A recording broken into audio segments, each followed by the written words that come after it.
Let's check in on how things are going. Yes, the Germans are stalled near Moscow. Don't think they're going to take it this time. If they haven't taken it already, they're not going to take it soon. But let's see.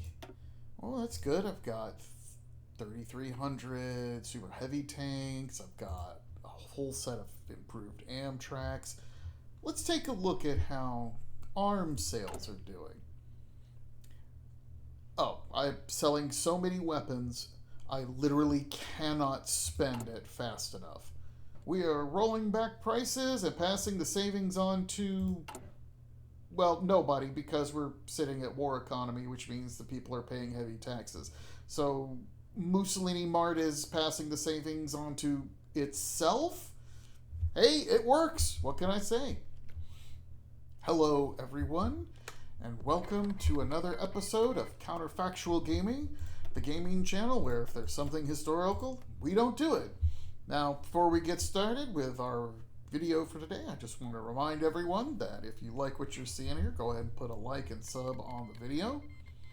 And if you've got any questions, comments, or complaints about why the AI is assigning commanders and generals in this way, or I don't even know what's happening with Germany's laws at this point. I just tagged over to Germany to see what was happening. But if you got any comments about it, put them down below and I will do my best to answer them. Today we are trying to do something very different. Arms Against Tyranny has come out. Everyone's really excited about it. I actually like some of the changes that have been made to the game. But as I promised in my post a couple of days ago, I want to fully explore the arms sale system in Arms Against Tyranny. And as implied by the title of this video, I want to achieve economic dominance via arms sales, which is entirely doable if you do the right things. Now, some people put out videos before the release of Arms Against Tyranny talking about how to use arms sales, and some of that information was really good, but I've actually found some really solid methods for maximizing profit. Now, to be clear, nothing is as efficient as quickly overrunning and defeating countries, stealing their stockpiles, and sealing their factories. But arms sales, when done properly, can be a nice boost to your economy while trading away things you may not even want or care about. And I'm going to put a self-imposed challenge on myself just to see how far I can take arms sales. And what that challenge is this. It's Mussolini's incompetent plan. Okay? We're going to turn Italy into an economic powerhouse by not declaring any wars. We're going to pursue Italy first as a focus strategy, because if we join the Axis, we will, of course, get dragged into the war with Germany. We're going to pursue Mare Nostrum, and my goal is to have the war still raging in 1948 with me supplying all sides of the conflict with weapons. That's my goal. Ideally, I want Germany, the Soviets, the British, the French, and the US to grind up tons of equipment and manpower fighting each other while they pay me, civilian factories, to buy the weapons they need to fight each other. So how are we going to do this? Well, let me, Counterfactual Gaming, teach you how to be an awesome retail seller of weapons. But you have to follow the right method. Like all good retail chains, Mussolini Mart has a training program. If you just follow my training program, you can make obscene. Training does Mussolini Mart provide? Well, it provides the pasta method. If you follow the pasta method provided by Mussolini Mart, you will make so much money from arms sales that you may not even be able to spend it all. Okay? What is the pasta method? Well, the pasta method is very simple. You want to pursue peace so that you can sell to everyone. That also means paying the political power to raise relations with governments that don't share your ideology, because they will slowly get angry with you over time and they'll stop giving you market access. So you've got to pay that political cost. You're going to acquire rubber. Now, I don't mean conquering rubber. I mean synthetic rubber. Bad news for Italy. Italy doesn't have territory that she starts with or that she acquires peacefully that allows for prospecting. Okay? Lots of other countries have plenty of places where they can prospect for more resources. Unless Italy conquers stuff through war, she can't do that. So the only resources that she can improve upon are rubber, and that means you're going to be building synthetic plants. One, so that you can make aircraft, because aircraft sell really well. But two, you're going to be exporting some rubber, and that's going to bring in some additional civilian factories. You can't improve your steel past a certain point. You can't prospect for chromium or tungsten, but you can build synthetic plants. And there's no reason you can't use arms sales to fund those synthetic plants. Third step, you want to sell equipment that's already in templates. I can't emphasize this enough. You don't try to sell things that sound fancy and that fit into your build. You need to sell things that fit into the builds used by AI countries. This means support equipment, trucks, trains, basic infantry kits, aircraft that are fighters that just have fighter modules on them, aircraft that are close air support that just have close air support modules on them. And you also want to sell convoys. These are all things that AI countries need in their division templates, need in their air wings, and just need in general. And they will buy them. They will pay for them. Don't try to sell super heavy tanks. Don't try to sell heavy tanks. Don't try to sell amphibious tanks. Armored cars don't even sell that well. Sell things that they already use in their templates. T, technological innovation. Now, it's Italy, and Italy has some debuffs to research, and you can get around them to a limited extent with a focus tree, but let's be honest, it's Italy. You're not going to be at the forefront of all techs. But you don't need to be at the forefront of all techs. You want to get that 1940 airframe and Tier 3 aircraft engine done ASAP. You want to push towards decent artillery. You don't need the best artillery, but you want to get those Tier 2 AA guns and Tier 2 artillery in production. And you want to have the best industry techs you can. That means we're going to be stealing industry techs from Germany. Now, for me personally, I also wanted to test out super heavy tanks. So I also pushed Italy on the path to super heavy tanks, but that's not a requirement to make money. In fact, I didn't sell any super heavy tanks. And finally, you want to abuse your BIOS. So when we're talking about selling equipment that's already in templates, I want to show you what I mean. Okay, it's only September of 1936. I defeated Ethiopia well before the end of May. And I do have some troops involved in the Spanish Civil War and a couple of planes in the Spanish Civil War. You could say I have some tactical bombers. But where did the Italian Air Force go? Well, I'll show you where the Italian Air Force went. Oh, I'm selling fighters to Japan. I'm selling tactical bombers to France. I'm selling tactical bombers to Britain. I'm selling them to the Soviets. And I'm selling them to Germany, and Germany's got a nice big order in.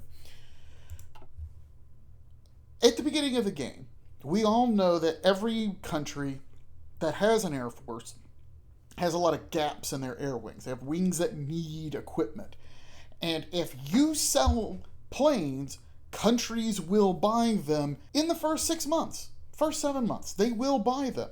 And this trend will continue. When the AI sees that it has wings that are not full, and you are selling planes that can fit in those wings, it will try to buy some if it has the CIC to do so. I've sold off the Italian Air Force in order to beef up my production. Now, we take a look at the sales screen here. I have a bunch of other things I'm selling too. But why did I sell the starting Air Force? Well, because I'm not going to use any of that stuff. Look, it's an interwar plane. I'm not going to use that. Interwar plane. Guess who's not going to use any of that? I'm not going to use any of it. By the time 1939, 1940 rolls around, those planes are effectively worthless. They are functionally worthless. So why keep them? No. We're going to go ahead and sell them. And we're going to sell them early because that's when a lot of countries who are major powers will need them. And you'll notice that I'm already selling to Soviets, Britain, France, and Germany. And I had to do that by improving relations. You can see I'm still improving relations with them. I'm trying to overcome our ideological differences so that they will keep buying arms from me. That means we need a lot of political power. That means my first two political appointments are the PP guy here and this guy in order to generate political power. And I've done this and done this to increase both political power generation and stability, which will also increase political power generation. Now, I'm going to fire those cabinet ministers and replace them with better ones later. But for right now, until about 1941, Italy needs all the PP it can get. We have to fire decisions in Ethiopia to transfer the control of states from Haile Selassie's government in exile to Italy so that I can end that war, so that when I end that war, I can convince Greece and Romania to join my faction, and also to prevent the United Kingdom from either giving extra territory to Haile Selassie or to join the war on his behalf. Remember, I want to stay at peace. If I remain in a technical state of war with Ethiopia for too long, it'll mess up everything else. And even though I talked about aircraft, there are other things that I'm also selling because I know they're going to sell well. Trucks sell really well. Trains will sell fairly well. Light tanks sell fairly well. I eventually do sell all of these, and I am going to, a little bit later, I'm going to sell all these L335s. And also, convoys sell really well. In fact, I already posted a bunch, but some got sold already. And it's not just the major powers either. You'll notice Peru is buying convoys and Venezuela are buying convoys. And the Allies will buy convoys from you too. No one is going to buy anything from you if it's not actually on the market. So you need to periodically revisit your sell equipment screen, go here and say, maybe I should put some more convoys on the market or some support equipment. And I am going to put support equipment on the market later. It is a good seller. I'm just not ready to do it now. One other thing that does sell well once Barbarossa happens are infantry kits. They can sell well before Barbarossa, but one of the issues I have is that Italy has a really crappy army, and I want to expand it and make it a real army. And that means a lot of infantry kits. So I have factories on infantry kits for years and years and years, but I don't sell any infantry kits because I'm actually using up all of the ones that I produce. But once I get a big surplus, we start seeing some big arms purchases. We're talking 20,000, 30,000 individual purchases from Germany and the Soviets. And if you still don't believe me about arms sales, I just want to show you that this is December of 36. I'm now selling aircraft to Soviets, France, Germany, UK, Peru, and even the Swedes. And I want to just point out the Swedes aren't just buying a few, they're buying like a nice chunk of close air support. Those are planes I'm never going to use. Let the Swedes pay for it. And I want to point out something else. By December of 36, I'm actually getting a decent chunk of economic capacity surplus. Now, I don't want to spend too much time talking about this in great detail. That is something to do like a deep dive on later. But this number right here is like a bank full of money that your CIC spends, as you can see here where it says economic capacity surplus, your CIC spends to boost the construction speed of stuff. So, for example, as we can see with these factories I'm building in Amelia, the 15 CIC I have on those are not just pushing at their normal rate of construction, but that economic capacity surplus is boosting that output. There are ways of finagling this number, but I want you to just understand something that we will talk about later. But I want you to understand that we want to try to reach a point where we have some economic capacity surplus at all times, but not too much. But I want you to understand that you can only spend this at a certain rate. That rate is governed partially by your trade laws, but it's also governed by the number of civilian factories you actually have in use. And as we're going to see later on, as I have to import more resources to fuel my military factories, I start to lose the ability to spend all of the economic capacity surplus that I'm getting from arms sales. But it's only December of 36, and Italy has a nice, healthy balance. I am building factories much faster than other countries. And keep in mind, these are majors who are selling me their civilian factories, a nice chunk of their civilian factories, to buy my guns. When I talk about needing political power, this is what I'm talking about down here. We want to fire off all of these expand regional control decisions in Ethiopia in order to take those states away from Ethiopia. Because once I complete that on all those states, this war I'm in right now goes away. To do that, we have to raise compliance and spend the political power to fire those decisions, which we can only fire one at a time.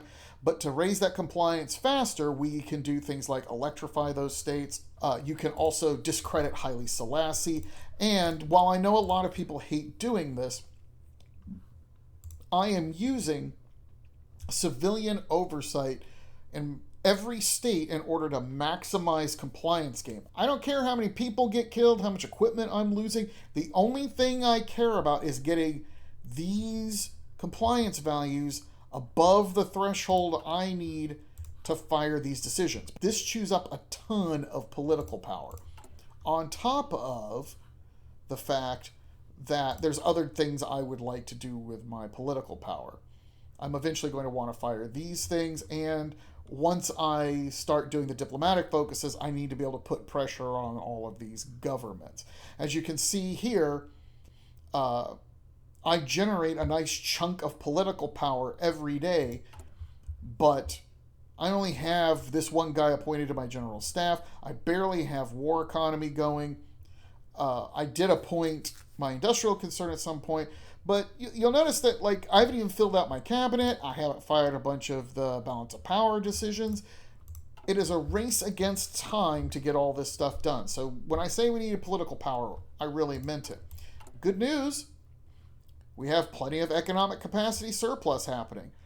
And we're also selling things like trains now. We're still selling aircraft. It's taking a while to sell all that stuff, but that's fine. I'm not able to spend it quite as fast as I am getting it. There's something else, though, that also slows down your spending of economic surplus, and that's when you're doing these upgrades. I held off on doing upgrades as much as I could, and in fact, I ran this focus before even starting, so I got the agency for free plus the extra operative. But all of these upgrades do not seem to plug into the capacity surplus mechanic. So every time you have special projects happening, these special projects take away civilian factories that could be spending economic capacity surplus. It's the same thing with consumer goods, and it's the same thing with trade. You'll notice that I'm a little short on resources. I'm not buying them because every factory I spend doing this is one less factory to spend this number. Okay, it's 1938, and as you can see, I've started heavy tank destroyer production. I will eventually pick up the super heavy tank, but for right now, we're building heavy tank destroyers to put into Space Marines. That's nothing to do with a meta template. That's just me experimenting with that and seeing how far I can push the Italian economy.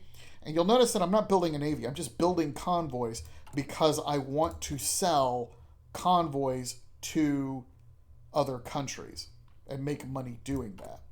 Also, why spend chromium on battleships when I can just not import the chromium? My imports are already hurting me, in addition to the fact that I'm not getting a lot of trade from other countries right now. We are going to offset this, of course, we're going to be building these synthetic rubber plants to go along with our plan to acquire rubber. We will be both using that rubber and exporting it. Every little export I can get helps boost my economy and spends this economic capacity surplus more. And yeah, we are still selling the original Italian Air Force. I haven't produced any planes lately. But we've also started selling support equipment, and convoys continue to go to South America. All right, it's June of 1939. You can see that I've been making a lot of progress in taking over Ethiopia. We're not done yet, but we're going to get it done. I've fired enough focuses that I can start doing diplomacy with the Balkan countries. My strategy for the Balkans is very simple. I want to stay at peace. And as I discovered, Germany will attack Yugoslavia regardless of what faction they're in, even if there's no reason to attack Yugoslavia. So Yugoslavia doesn't get to be in my faction. I'm just going to take land from them via decision. As you can see here, I took Dalmatia and Montenegro. But we are going to grab Greece, Bulgaria, and Romania. We're not adding Turkey because Turkey will go to war with other countries, and I will pick up Spain and Portugal and add them to my collection a little bit later.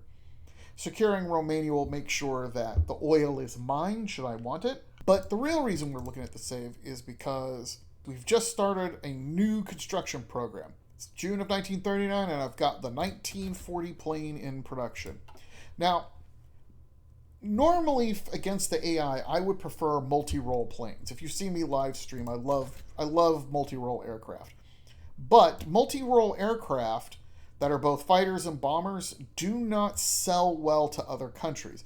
So what I've done instead is created a sort of basic fighter here and a basic close air support that I know will fit properly in the wings of various countries. Now, I'm not going to be just selling these. I will build myself an air force.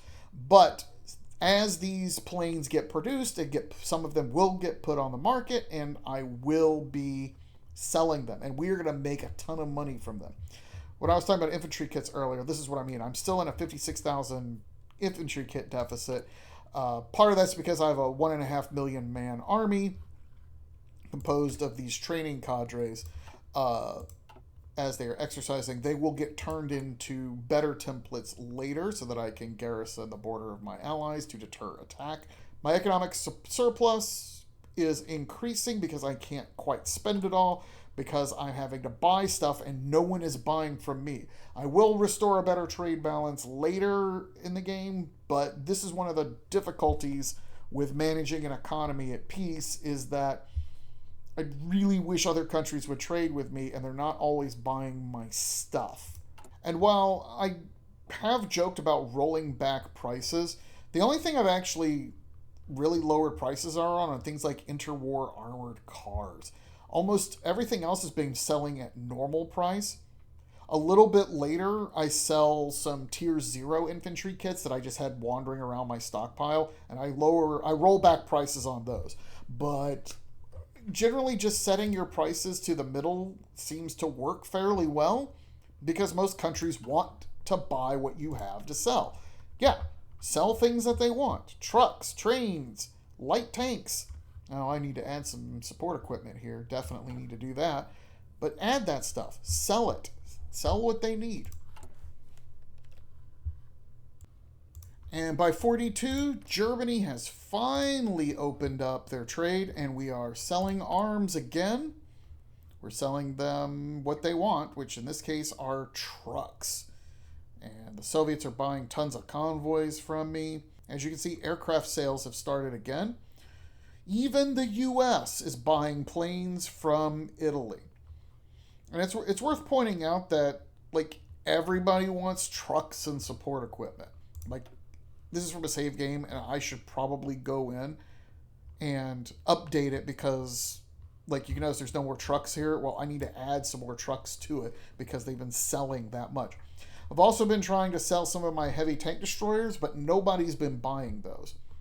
I'm also selling all these really bad infantry kits, and I've rolled back prices on them. But not a lot of buyers on those. I do get some nibbles later, but to be honest, nobody's super excited by that. We are burning through the economic capacity surplus in order to build factories, but you'll notice that trade is hurting me here because it's costing me a lot of factories in trade in order to fuel all of these super heavy tanks. So if you don't have the tungsten and chromium to make super heavy tanks, maybe you shouldn't be making super heavy tanks. It's just going to slow your economic growth down.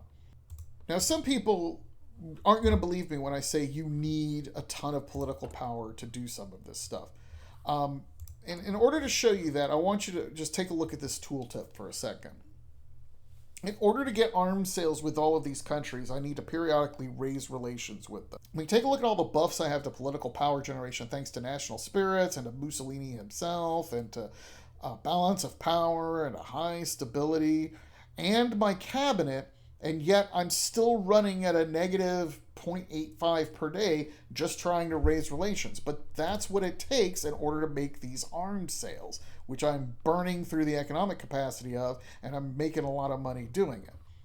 Remember, we're doing that on top of trying to fire all of these decisions in order to boost the colonial empire. However, soon I'm going to be able to fire some of these guys because once I've completed a bunch of decisions, I won't need them anymore, and then I will replace them with more economically minded folks. I did manage to appoint some people to my high command at some point just to fill things out. We're doing rocket research because I don't care about doctrines, but I do care about getting jets, which as it turns out is a really bad idea. This is also the part where I tell you that I'm going to be using arms sales to fund a nuclear program. We've got the research we need. Bulgaria is going to give me the uranium concession, and we're going to have bombs built and ready for deployment before the U.S. gets to use them. By June of 44, we have achieved awesome technology. I have jets that I cannot build. I tech rushed all the way to jets because I thought it would be really awesome to build jets and have an even more modern Air Force. But I forgot jets require tungsten. And guess who doesn't have enough tungsten? I mean, I could import more tungsten, but you'll notice that my trade balance is better than it was. I'm actually making a profit in terms of trade, but I'm spending so much on trade that if I added one tungsten cost to aircraft, all of these aircraft production lines, that would be another 60 tungsten that I could not possibly afford to import. I've also started a strategic bomber program because I'm about 254 days from completing the bomb. I have a number of reactors already in place. As you can see, we've got one in Sardinia. We got a couple here as well. We are ready to start manufacturing nuclear bombs, and we'll need strategic bombers to deploy them. The arms sales. At this point, I'm selling so many arms that I can't spend economic capacity surplus fast enough. My imports that I need to churn out these planes and tanks and artillery and infantry kits, all that stuff means that I don't have enough factories to spend all of this economic surplus. I mentioned abusing MEOs, and I haven't found any real exploits yet because I'm still digging down into the stats. But what I wanted to remind everyone of are policies. And these policies are really important. Once a MEO gets to level 6, you're able to select one of these policies. Now, different MEOs have different policies, but for those who are paying attention, I want to notice that some of them have very basic and easy to understand bonuses, including modular assembly, which is a production cost reduction. I just want it noted for the record that it's May of 1945 and Italy now has nukes. We're not at war with anyone. We're not planning to go to war with anyone, but we've beaten out the U.S. because the U.S. will bomb Germany later, but we have nukes before them. We're just not using them. Despite the fact that Germany is fighting a war on 1,200 different fronts, because they've been invaded here, they've been invaded here, they're trying to defeat the Soviets over here. Despite all of that, Germany is still in the war. Germany is running out of manpower, but it's 48 and they are still fighting and they are still buying equipment. In fact, everyone's still buying equipment. The Germans, the Soviets, France, Hungary. Like, everyone is buying my equipment. I can't possibly spend all of this. Now, I've been building infrastructure so that I can speed up factory construction later. Because there's a lot of places that have terrible infrastructure. But if I can get that infrastructure built, I can build factories much faster using that economic capacity. But I've also been getting stupid missions from Mussolini where he keeps wanting me to do stuff that I don't want to do. So I've been failing more and more missions simply because I don't want to spend the civilian factories on, say, anti-partisan upgrades since there are no partisans in my territory. I've also started boosting resistance in French territory to try and give the Germans a little bit of an indirect hand.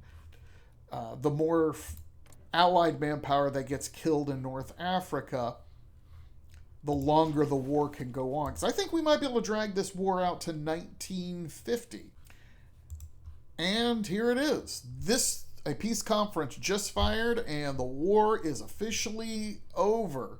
As Italy, I was able to supply so many arms to all sides of the conflict that it was prolonged to 1950. Now, there is still a war going on. Japan is still at war with the Allies. They're losing, though. It's probably only going to be a matter of time before the Japanese are defeated. Especially because, I didn't tell you this before, but the Japanese and the Soviets are at war. But that's fine by me because the Soviets are also taking attrition, which means the Soviets are buying even more equipment from me in order to fill out their stuff. Now, I still can't spend all of the economic capacity surplus that I have, although I've been building civilian factories at this point. I've got 310 total factories as Italy, and that's not bad from just being on my starting territory. I haven't conquered anything. All I did was finish the war in Ethiopia and demand a bit of land from Yugoslavia. But this is what peak performance looks like. I'm able, between trade and arms sales, I'm going to continue to turn Italy into an economic powerhouse. I'm not going to be able to equal the Soviet Union just because they own more factory slots than me. But I'm able to just expand on my factories. Like, I can't afford any more imports in order to fuel more military factories. So there's no point in building more military factories, so I just keep building civilian factories. And I think it might take 5 more years to spend all of this money that I've earned from selling arms during the war. Especially because Turkey is still fighting the Allies. They're down to 19% war support, and yeah, they're at all adults serve, so they probably won't be in the war that much longer. But as long as the war continues to drag out a little bit in the Pacific, I know the Soviets will keep buying. Important safety note, though. While Italy is in a position to sell to Soviets, Germany, Britain, France, and US, and the Dominions, once Japan loses the war on the ocean, it's really hard to ship arms to Japan because they have to go by sea. There's no way to ship them by land. And so when Japan loses control of the ocean, Japan ends up not being a good customer anymore. Trust me, I'd love to sell them more equipment, but I just can't. And that about wraps everything up. I hope you enjoyed this video and hope you learned something about the new international arms market in Hearts of Iron 4. I'm not sure what I want to do next, but I'll make a community post about it, let you know what I'm trying to accomplish for my next thing. I do actually want to do a deep dive into the new changes that have happened to aircraft. We saw them during the summer beta, but now we actually have official versions of them. And we're going to see what's going to work and not work for aircraft. I still plan to keep streaming on Monday evenings. Who knows what we'll be doing next Monday evening. But until then, I hope you're having a pleasant day. The weather around here is garbage, but I hope it's better where you are. And until I put out another video, I hope you have a pleasant week.